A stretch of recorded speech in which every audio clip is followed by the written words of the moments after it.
Good evening. Welcome to Midstate Magazine. I'm Aaron Morden. And I'm Teal Heemsky. Let's take a look at the news. It's 30 years and counting for a local art exhibit.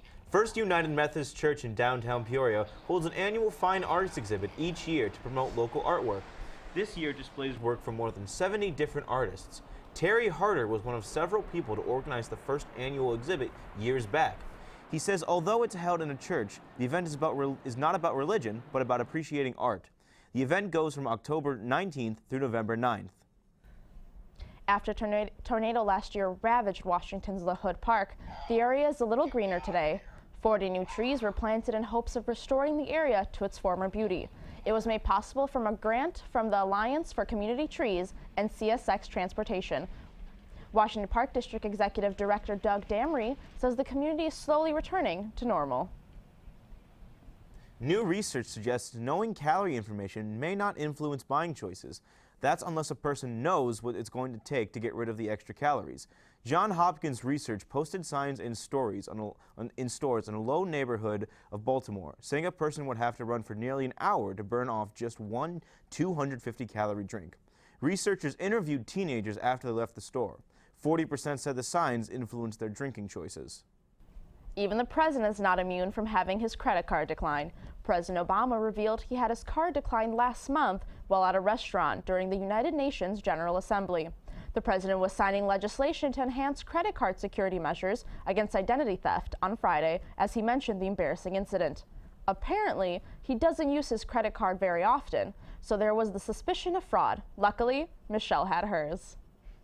The owners of the Madison Theater and NXG Developments have not reached an agreement to buy the historic building.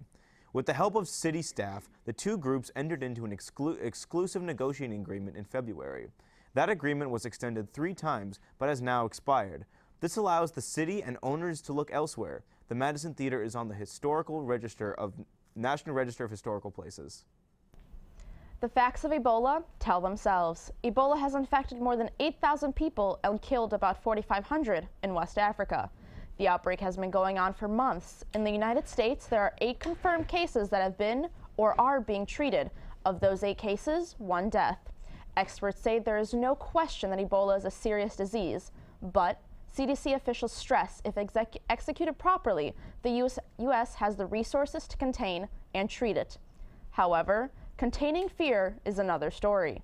Certain organizations have reportedly severed any possible connection to Ebola, even if it means cutting off ties to a whole continent, city, or state. The common cold and flu are much more contagious. More people die from the flu every year than from Ebola.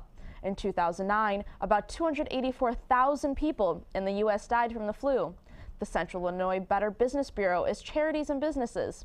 It has also seen more than 100 fundraising pages claiming to help prevent Ebola and treat Ebola victims. The BBB warns also to be wary of Ebola prevention kits, vitamins, and other sold items. Now let's go to Katrina for sports. Thanks, Danielle. On Wednesday the 15th, high school coaching legend Wayne McLean passed away after a 2-year battle with lung cancer. This came as a surprise as almost nobody knew about his battle with lung cancer, not even his family. A lot of people will remember McLean for how humble he was and his humility. Others will remember his incredible coaching career he had as head basketball coach at Manual High School. McLean won the High School Coach of the Year and multiple high school state championships.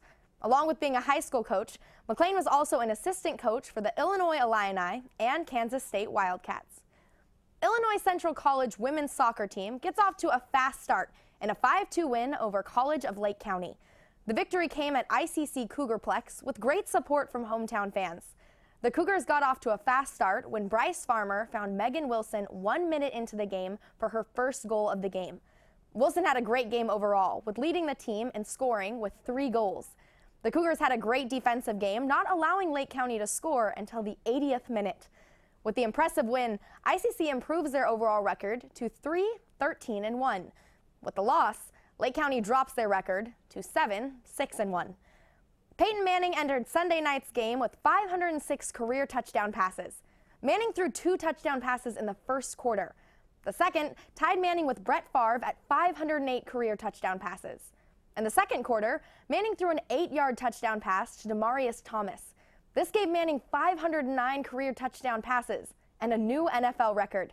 To celebrate this new record, Broncos wide receivers decided to play Keep Away Manning from the ball. It came out after the game that the celebration of Keep Away was planned by Manning during Friday's practice. The Broncos organization had a small celebration for Manning's achievement by posting on their video board and by announcing the new record over the audio system at Sports Authority Field. Manning had a total of 4 touchdown passes in the game, bringing his overall total to 509. That's all for sports. Back to you, Danielle. Thanks, Katrina. A vaccine to protect against Ebola could be available as soon as 2015. According to the World Health Organization, the WHO today addressed the 2 leading candidates being explored as a potential vaccine against Ebola. One vaccine is currently on clinical trials in the U.S., Oxford University, in the UK, and Mali, while the other has trials underway at Walter Reed Hospital in Maryland and at the National Institute of Health.